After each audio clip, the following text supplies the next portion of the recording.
My parents gave the house to my sister, claiming it's fair because I already had a life, so I stopped sending them money. Years later, they showed up homeless and demanded to live in my apartment. I'm 31 and work as a power plant operator at Everidge Power Station, the kind of place that never sleeps. The plant hums day and night, turbines echoing through concrete like thunder. I monitor the system's climb ladders slick with oil and keep the current steady when everyone else is asleep. People at the station know me as the quiet one who doesn't lose his head when alarms flash. If something breaks, I fix it. If the grid stumbles, I keep it alive. It's not glamour, it's control. The machines listen when people don't. I live 15 minutes away in a small apartment that smells like steel and detergent. One bedroom, one chair, spotless floors. It's enough. The mortgage drafts on the first. The shelves are lined with tools instead of decorations. And the hum from the power lines outside keeps me company. Every month I send money to my parents, just enough to cover whatever they claim needs paying. They never ask politely and they never say thanks. It's just assumed. My mother calls it helping out, like I'm the family fund instead of the son. My father, Ray, says nothing at all. Silence is his favorite way to remind me who he thinks runs the family. My sister Lena is the only one who talks too much. Online, she calls herself an entrepreneur, posting filtered photos from coffee shops about her next project. Every launch, every lease, every box of supplies, she pays for it with my transfers. Not that she tells anyone. According to her feed, she built everything from scratch. At the plant, Cal Bennett, the technician I work most shifts with, ribs me about it.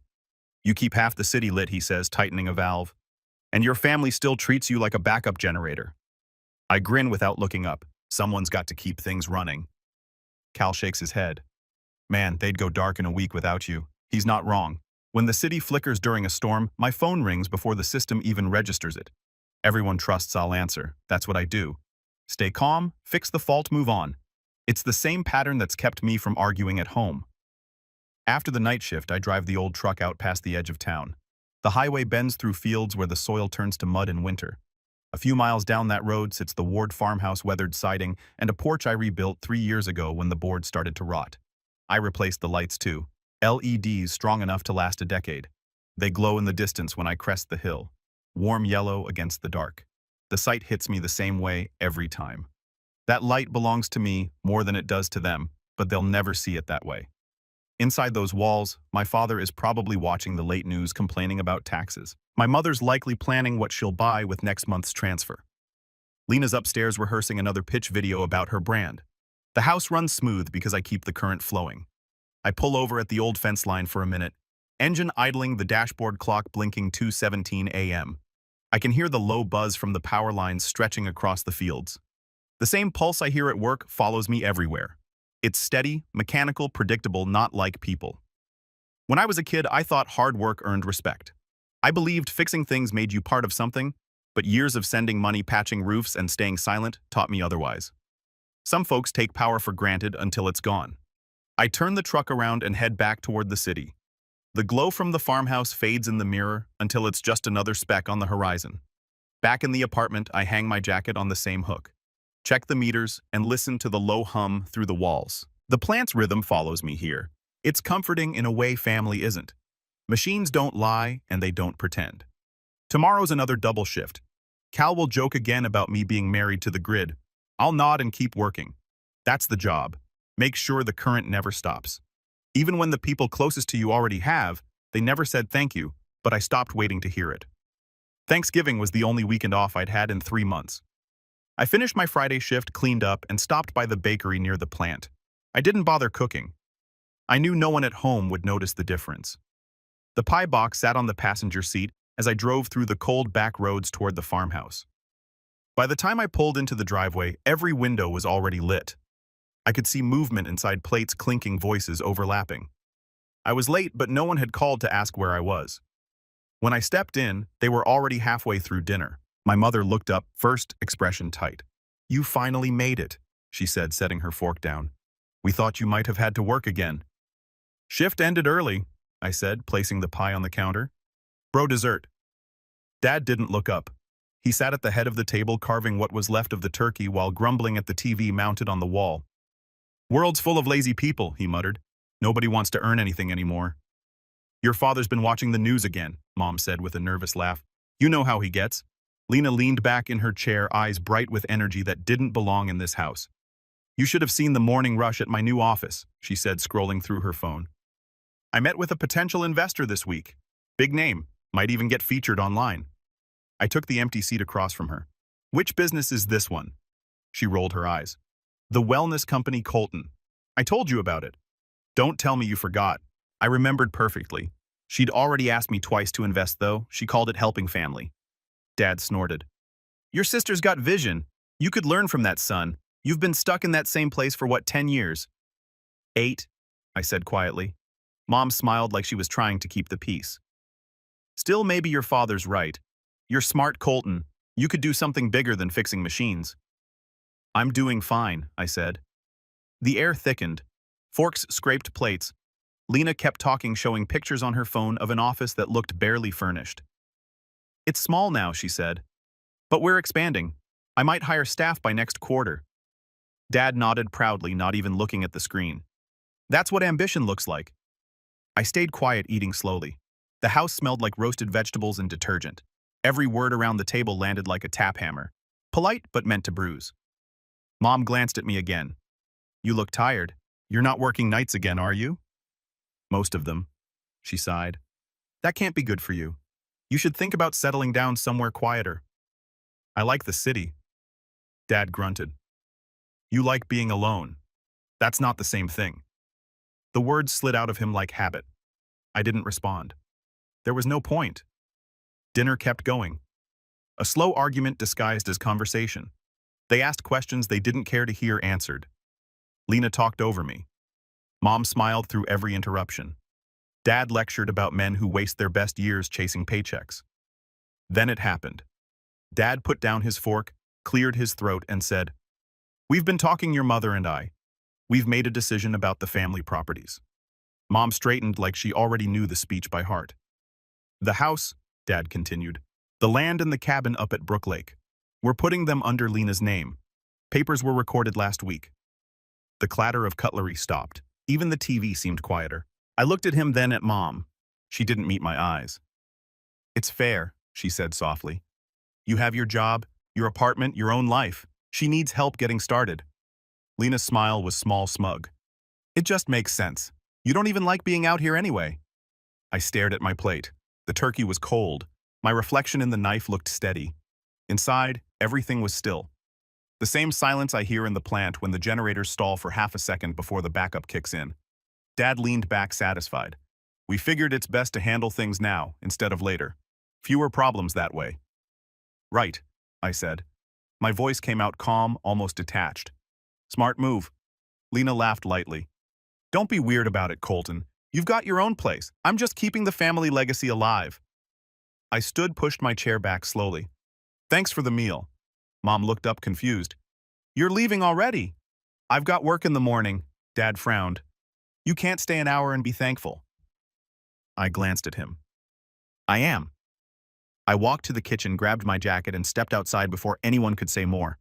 Behind me, I heard Mom call my name. Then Lena's voice, sharp, mocking. He's always been dramatic.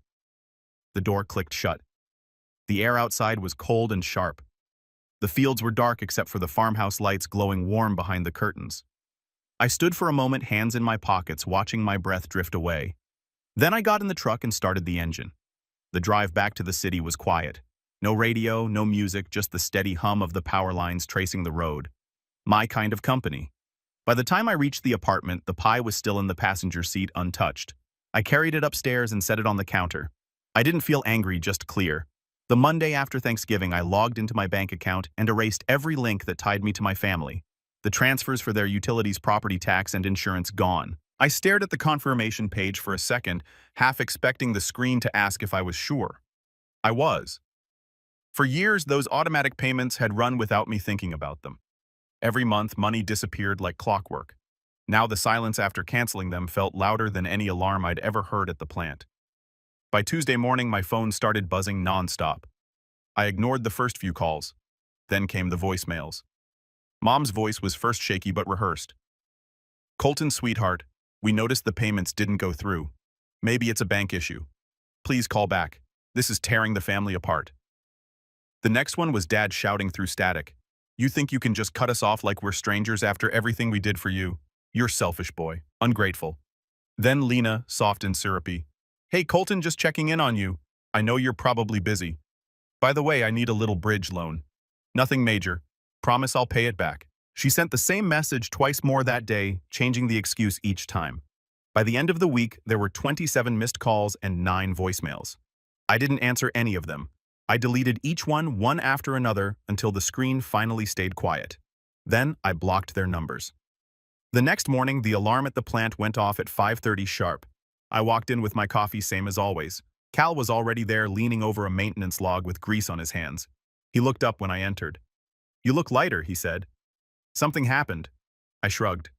Fixed a few things. He grinned. Feels like you cut a cord. Maybe I finally did. He didn't ask what I meant. We both went back to work. The turbine room was loud, steady, dependable. The hum of the generators was the kind of sound you could lean on. I liked that noise without judgment. That week, everything felt cleaner. I stopped checking my phone during lunch breaks. I slept straight through the night. For the first time in years, I didn't wake up to messages asking for help. The apartment stayed quiet except for the soft buzz of the refrigerator and the wind brushing against the window. I started cooking again. Simple meals, nothing fancy, just something I made for myself. On nights off, I took apart old motors in the corner of my living room machines I'd salvaged from the plant scrap pile. There was a peace in seeing how every piece fit, how every wire had its place. Sometimes I caught myself wondering what they were doing back at the farmhouse, whether the power was still on, if the bills were piling up, if Lena's wellness company had already folded. The thoughts didn't sting, they just passed through like distant static. Cal noticed I was quieter, but not in the old way, more focused. He said I worked like a man with nothing left to prove. One night during the graveyard shift, we were outside doing a system check. The cold air carried the sound of the high-voltage lines overhead, a low, endless hum. Cal looked up and said, "You ever notice how that sound never really stops? Even when the grid's down, there's always a little current running somewhere." "Yeah," I said. "It's called residual charge." He nodded slowly. "Guess people are the same way. Takes a while to bleed out what's been running too long." I didn't answer, but he wasn't wrong. Over the next month, life settled into rhythm. Work, sleep, cook, fix something old, repeat. Each day ran smoother than the one before. I wasn't angry, and I wasn't waiting for anything. I had just unplugged from the circuit that kept burning me. But the thing about shutting off power is that it doesn't stay still. Energy moves somewhere else. Even when the current stops, there's always that faint pulse left behind waiting to discharge. That pulse stayed in me, a small, steady curiosity about what would happen next. Not revenge, not hate, just a quiet question. What happens when people who've lived off your current realize the switch has flipped? I didn't plan on answering it right away. I just waited steady as the turbines turning in the dark, listening to the hum fade bit by bit until there was only silence. It was close to midnight when my phone rang. I almost ignored it, assuming it was another wrong number or a work call. Then I saw the name Clara Hastings, my mother's mother. I hadn't heard her voice in months. A nurse answered when I picked up.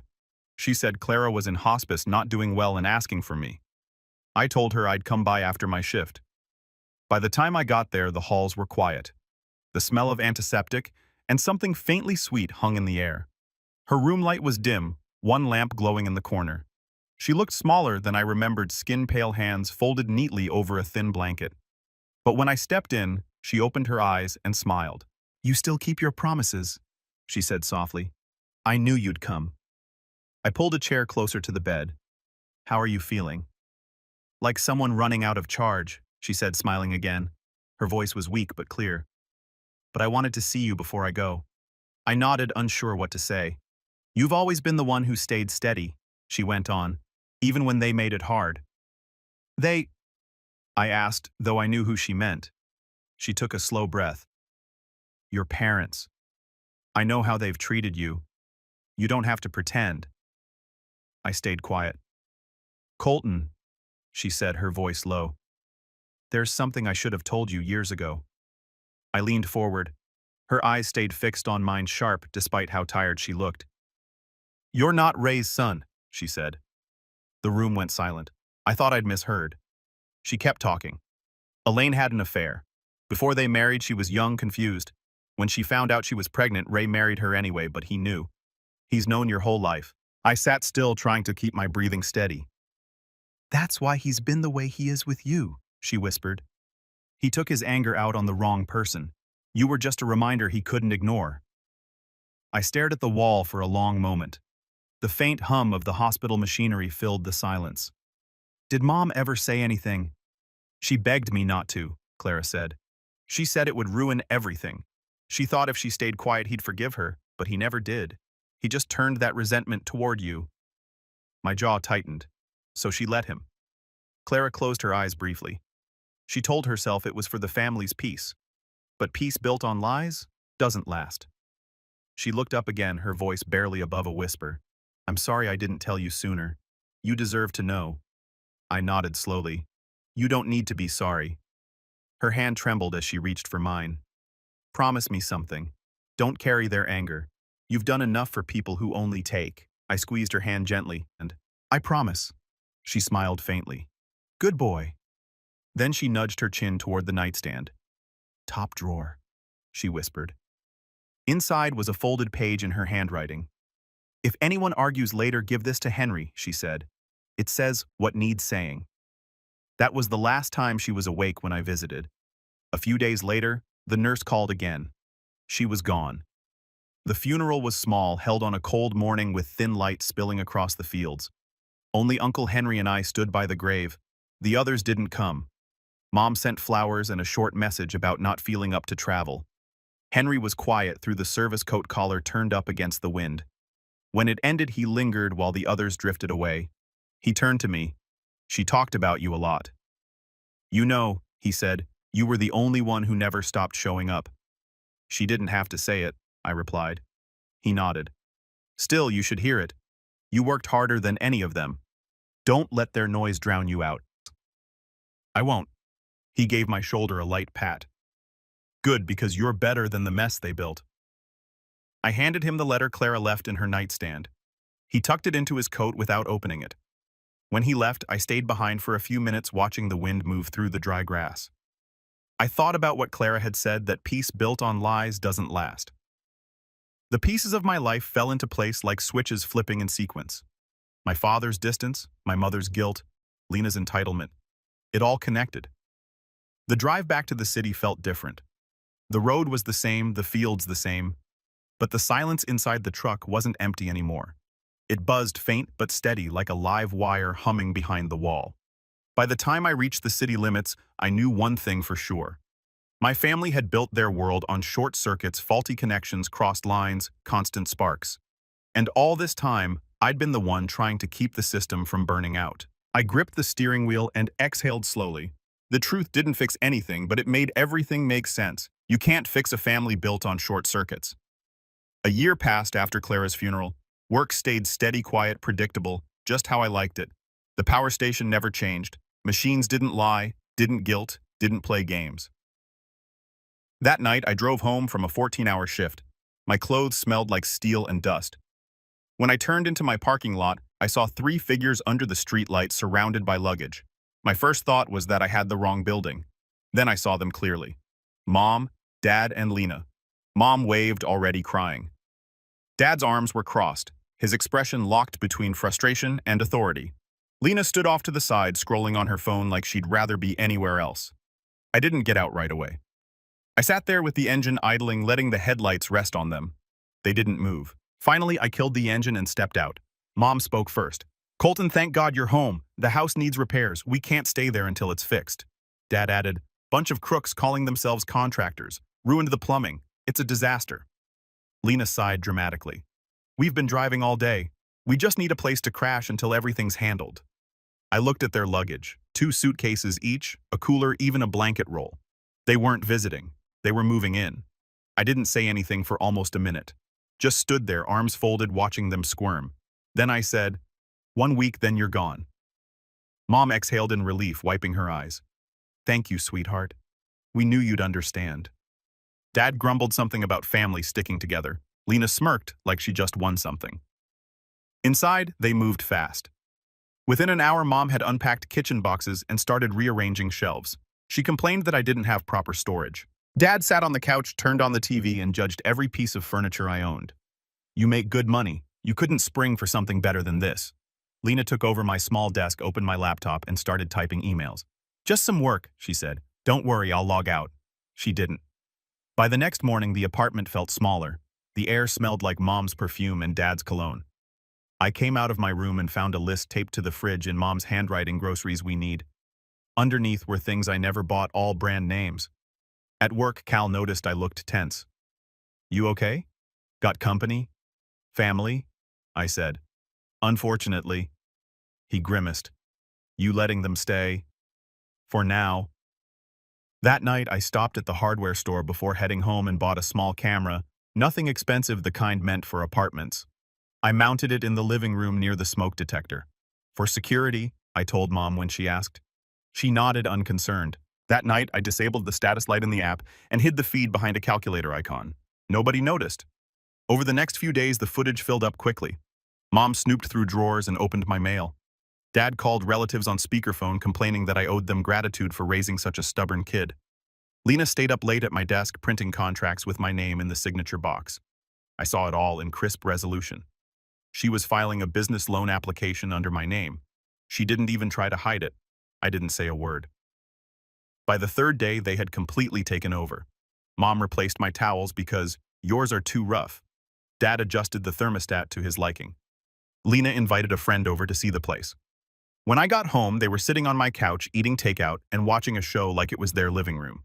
That night, I downloaded every clip from the camera, labeled and sorted by date. Then I copied them all onto a flash drive. In thick black marker, I wrote one word across the label: proof. On my way to work, I locked it in my plant locker hard copy in case the cloud failed.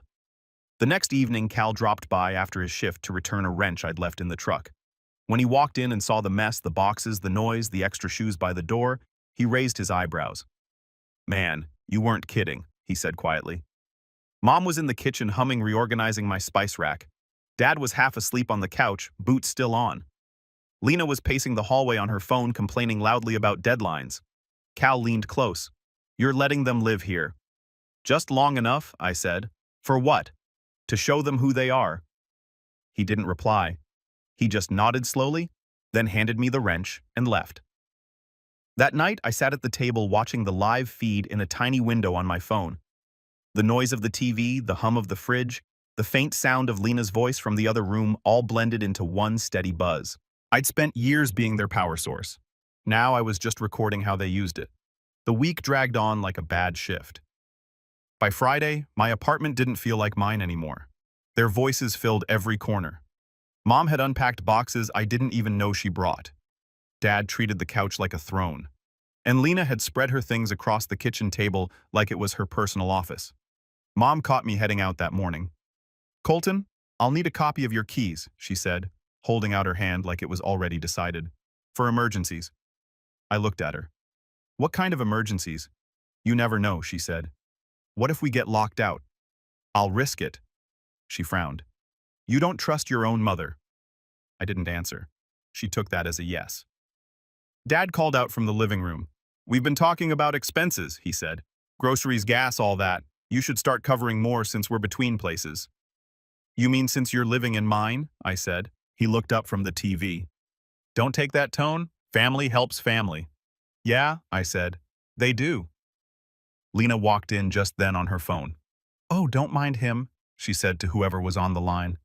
"My brother's just grumpy from work. I've been helping him get organized since I moved in." She winked, like it was all some private joke. I went to my room without another word. That night we ate dinner together. Mom talked about redecorating. Dad complained about the noise from the street.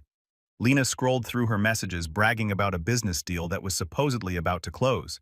I ate quietly, nodding when I had to. "Colton," Mom said, breaking the silence, "you really should think about upgrading your place. Maybe move to a house somewhere with space for all of us." Dad chuckled. "Don't put ideas in his head. He can barely handle this apartment." Lena laughed too. "He'll figure it out once he listens to me for once." I smiled slightly. "You're probably right. They didn't notice the tone. They never did." After dinner, I went to my room, opened my laptop, and uploaded every file from the camera and the copied documents from Lena's forged loan application. Then I attached them all to an email address for Uncle Henry. The subject line was simple: "Hold this." No message, no explanation, just the files. When the upload finished, I shut the laptop and leaned back in the chair. The hum of the power lines outside seeped through the thin walls. I'd heard that sound every day of my life. It was steady, precise, dependable, unlike them. The next morning, I called a real estate contact from the plant's maintenance team, a guy who handled private sales for employees. I told him I needed to close quickly. Title work was straightforward, no other names on the deed, and the mortgage payoff would clear at closing. He found a buyer within hours, a small logistics company looking for staff housing, and we set closing for midweek. The rest of the weekend, I kept up the routine work-home silence. Mom filled the fridge with things I didn't eat. Dad adjusted my chair to fix it, leaving it worse. Lena spent hours talking on speakerphone about her business growth. I watched it all like someone monitoring a flickering control panel, knowing it would short out soon, just waiting for the right moment. On Sunday, I came home from work and found them watching a family movie. My mother had made popcorn.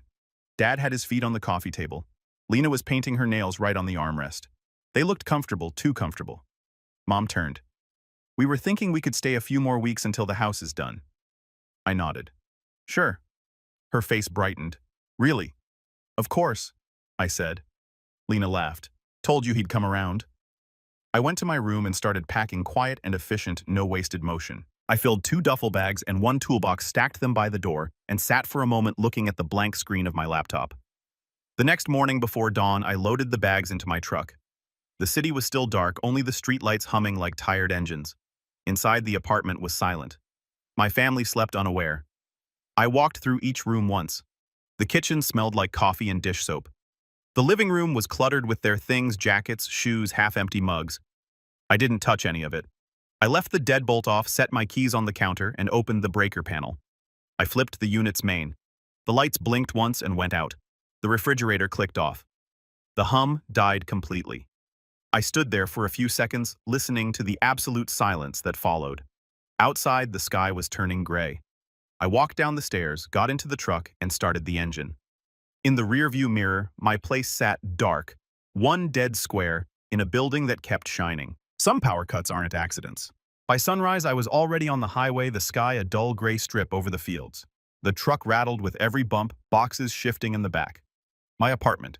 Their apartment now was behind me, dark and silent. I didn't look back. I reached the plant early, showered, changed into my uniform, and started my shift like it was any other morning. The turbines were steady, the panels green, no alarms, just calm. I worked through the morning with the same quiet rhythm I always had. But every few hours, I glanced at my phone, waiting. By Wednesday around 9 a.m., a news notification lit my phone. Police called to remove trespassers from a downtown apartment. The photo was my building. The new owner had shown up with the recorded deed and a no-occupancy affidavit I'd signed. When my family refused to leave, the officers treated it as trespass, not a tenant dispute. By the time I stepped out for lunch, the video was already online. It showed everything: the new owners opening the door, Mom's shriek echoing down the hallway, Dad's voice booming as he shouted at the officers. Lena appeared a few seconds later, half-dressed, phone in hand, crying into the camera. Neighbors filmed from their doors. People across the hall whispered, recording as the officers led my family out of the apartment. The footage spread fast. Dozens of uploads, different angles, different captions. Mom was screaming, "Our son betrayed us, he tricked us." Dad yelled, "He sold our home out from under us, that's illegal." Lena turned her camera toward herself and sobbed into the lens. "He kicked us out with nowhere to go. He's jealous of me, he's always hated me." Police tried to calm them, explaining that the property had been legally sold and that they had no right to be there. But logic meant nothing to people who'd lived off illusion. By noon, the clip hit social media. The headline read, "Family evicted after selling relative's apartment, blames him." The comments poured in brutal and fast. "They sound insane. So they lived off the guy, and now they're mad he moved on." Classic leeches. By 2, the full story broke. Uncle Henry had decided it was time. He uploaded every file I'd sent him: the videos, Lena's forged loan forms, the voice recordings of my parents complaining about how I owed them. He even posted a scan of Grandma Clara's handwritten note confirming that I wasn't Ray's son. The internet didn't waste time. Clips of Lena pretending to be a businesswoman went viral next to footage of her being escorted out by police. Side-by-side comparisons filled comment sections. People dug up her old entrepreneur posts and laughed at her captions. Someone found out that her wellness company website had copied everything from another brand's template. Within hours, the other company filed a statement online denying any connection. Then came Dad. Someone uploaded a short video of him arguing with the police, his face red fists clenched, shouting about fake documents and traitorous sons. The comments tore him apart. He looks like he hasn't worked in years. That's the man who called his son selfish. He's lucky the kid didn't press charges. Mom wasn't spared either. Screenshots from the recordings of her snooping through my drawers and complaining that Colton hides money from us made their way online. People called her delusional, manipulative, cruel. Within a day, the story made the rounds on every local forum. The wards became the cautionary tale everyone had an opinion about. By Tuesday, Dad lost his contractor job. He'd gone into work shouting about conspiracies and defamation, and his boss told him to leave before he embarrassed the company. Word spread fast. No one in their small town wanted to hire a man who went viral for screaming at police. Mom tried calling relatives for sympathy, but no one picked up. She sent Henry a long email begging him to delete the files. He never replied. Lena's investors dropped her the moment her name hit the news. The loan company filed an inquiry over the fraud attempt. Her accounts vanished one by one, social media wiped clean, website deleted, phone disconnected. A week later, a post on a gossip board claimed she'd been seen working at a reception desk under a different name. Mom moved into a small rental outside the city, paid for by selling whatever furniture they had left. Dad apparently stayed with a cousin. No one invited them anywhere anymore. Meanwhile, at Everidge, everything moved on like nothing had happened. I worked my shifts fixed, the machines kept the power running. The story reached a few of my coworkers, but no one said anything beyond the occasional nod or look of quiet respect. That Friday, Cal found me in the control room finishing the system log. He leaned against the railing smirking. "You see the news this week, I heard. You finally flipped the switch, huh?" I looked at the gauges on the panel. "Guess I did." He chuckled and clapped me on the shoulder. "About time." Later that night, I stayed late to oversee maintenance. The turbines slowed their roar, fading to a deep hum. The plant lights dimmed, leaving a calm glow over the floor. Outside the wide glass window, the city shimmered, 1,000 lights powered by what I helped keep alive. I walked the perimeter fence, hands in my jacket pockets, boots crunching on gravel. The air smelled clean after rain. Everything I'd built still stood. Everything they'd built had collapsed under its own weight. When I reached the far end of the lot, I stopped beside the main transformer, its steady vibration rolling under my feet. I looked up at the blinking red beacon on the tower, slow, even controlled. It reminded me of Grandma Clara's words. Peace built on lies doesn't last. She'd been right. Their lies had burned out. Mine had been simple. I kept working, stayed quiet, and let truth do what it always does, expose weak connections. Before I left for the night, I checked my phone one last time. A few messages from unknown numbers sat unread, probably Mom, maybe Lena. I deleted them without opening any. Back at my new place, the apartment was clean again. New keys, new locks, new furniture. The air smelled like fresh paint instead of perfume. For once, I didn't have to turn on the lights. I liked the dark. At dawn, I drove to the plant again, parked outside the gates, and watched the first wave of sunlight stretch across the city. The power grid blinked alive in sequence, one district at a time, everything lighting up in order. That was what I loved about electricity. It wasn't emotional, it didn't choose favorites, it just ran where it was meant to. And when you cut the wrong line, the rest kept working fine. I stood there for a while, the hum filling my ears. They'd spent years draining every ounce of power I had. Now they were out there in the dark learning what silence feels like. I breathed in the cold air and turned toward the turbines beginning their slow restart. The sky was brightening, the city steady and alive. I didn't shut them down. I just stopped keeping them plugged in.